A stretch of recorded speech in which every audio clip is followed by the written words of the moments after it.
വിഷ്ണു കൊച്ചിക്കാരനാണ്. അപ്പോൾ അണ്ണൻ്റെ ജാമ്യം ഇന്നും കിട്ടിയില്ല അണ്ണന്. അപ്പോൾ എന്താ പറയുക, വക്കീൽ പരമാവധി ശ്രമിക്കുന്നുണ്ട്. എന്നെ ഒരുപാട് പേര് വിളിച്ച് ചോദിക്കുന്നുണ്ട് അണ്ണൻ്റെ കാര്യം. നമ്മുടെ വക്കീൽ പരമാവധി ശ്രമിക്കുന്നുണ്ട്. അപ്പോൾ ചിലപ്പോൾ 14 ദിവസം കഴിഞ്ഞിട്ടായിരിക്കും ജാമ്യം കിട്ടുന്നത്. അപ്പോൾ പരമാവധി ഓടുന്നുണ്ട്. എങ്ങനെയെങ്കിലും പുള്ളിനെ ഇറക്കണം. പുള്ളി ചെയ്തത് തെറ്റാണെങ്കിലും പുള്ളിനെ ഇറക്കണം. എൻ്റെ ഒരു കടമയാണ്.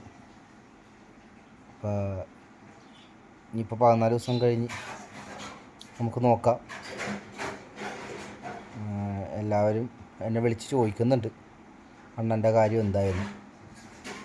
ഇതാണ് എനിക്ക് പറയാനുള്ളത്. ആരും വിളിച്ച് ചോദിക്കണ്ട, ജാമ്യം കിട്ടിയിട്ടില്ല. കുറച്ചും കൂടി സമയം എടുക്കുമെന്നാണ് വക്കീൽ പറഞ്ഞത്. പരമാവധി വക്കീൽ പ്രയത്നിക്കുന്നുണ്ട്. പിന്നെ ആരും എന്നെ വിളിച്ച് ചോദിക്കണ്ട.